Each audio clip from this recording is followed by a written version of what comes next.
তিন দফা দাবিতে আন্দোলনরত বুয়েট শিক্ষার্থীদের সঙ্গে পুলিশের সংঘর্ষে বেশ কয়েকজন আহত হয়েছে।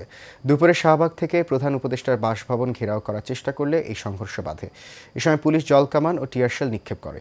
বুয়েট শিক্ষার্থীদের দাবি, ডিপ্লোমা প্রকৌশলীদের নামের আগে প্রকৌশলী লিখতে না দেয়া ও নবম গ্রেডে উন্নীত না করা এবং চাকরিতে প্রবেশের ক্ষেত্রে স্নাতক প্রকৌশলীদের আগে সুযোগ দেওয়া। এদিকে প্রকৌশল পেশায় বিএসসি ডিগ্রিধারী ও ডিপ্লোমাধারী ব্যক্তিদের পেশাগত দাবির যৌক্তিকতা পরীক্ষা নিরীক্ষা করে সুপারিশ প্রণয়নের জন্য ৮ সদস্যের কমিটি গঠন করেছে সরকার, যার প্রধান করা হয়েছে বিদ্যুৎ ও জ্বালানি উপদেষ্টা ফায়জুল কবির খানকে। দাবি দেওয়া দ্রুত পর্যালোচনা আশ্বাস দিয়ে শিক্ষার্থীদের ক্লাসে ফিরে যাওয়ার আহ্বান জানিয়েছেন উপদেষ্টা ফায়জুল কবির খান। বিস্তারিত নূর মোহাম্মদ ভূঁইয়ার রিপোর্টে। তিন দফা দাবি নিয়ে ২ দিন ধরে রাজপথে আন্দোলন করে বুয়েট সহ বেসরকারি প্রকৌশলী বিশ্ববিদ্যালয়ের শিক্ষার্থীরা। বুধবার শাহবাগ থেকে প্রধান উপদেষ্টার বাসভবন যমুনার দিকে যাওয়ার সময় প্রকৌশলী শিক্ষার্থীদের মিছিলে বাধা দেয় পুলিশ। প্রায় আধা ঘন্টা ধরে পুলিশের সঙ্গে শিক্ষার্থীদের ধাওয়া পাল্টা ধাওয়ার ঘটনা ঘটে। এতে করে আহত হয় অনেক শিক্ষার্থী।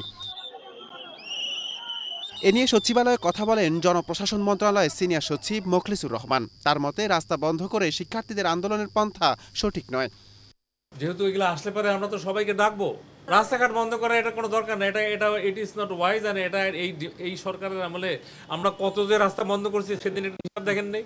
এদিকে আন্দোলনের বিষয়ে বিদ্যুৎ ও জ্বালানি উপদেষ্টা ফায়জুল কবির খানকে প্রধান করে ৮ সদস্যের কমিটি গঠন করে দিয়েছে সরকার।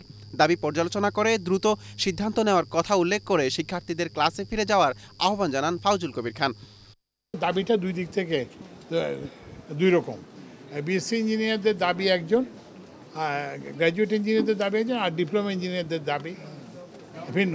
তো আমরা তো হচ্ছে সব পক্ষকে শুনে তারপরে আমরা একটা যেটা ন্যায্য যে সমাধান সে সমাধান করব। সরকার আলোচনার মাধ্যমে সমাধান চাইছে, তাই শিক্ষার্থীদের নতুন কর্মসূচি দেওয়ার কোনো প্রয়োজন নেই বলেও মন্তব্য করেন বিদ্যুৎ ও জ্বালানি উপদেষ্টা। তো আমরা এই কমিটিটা গঠন হয়ে যাওয়ার পরে শীঘ্রই আমরা বসবো। নূর মোহাম্মদ ভূঁইয়া, এশিয়ান টেলিভিশন, ঢাকা।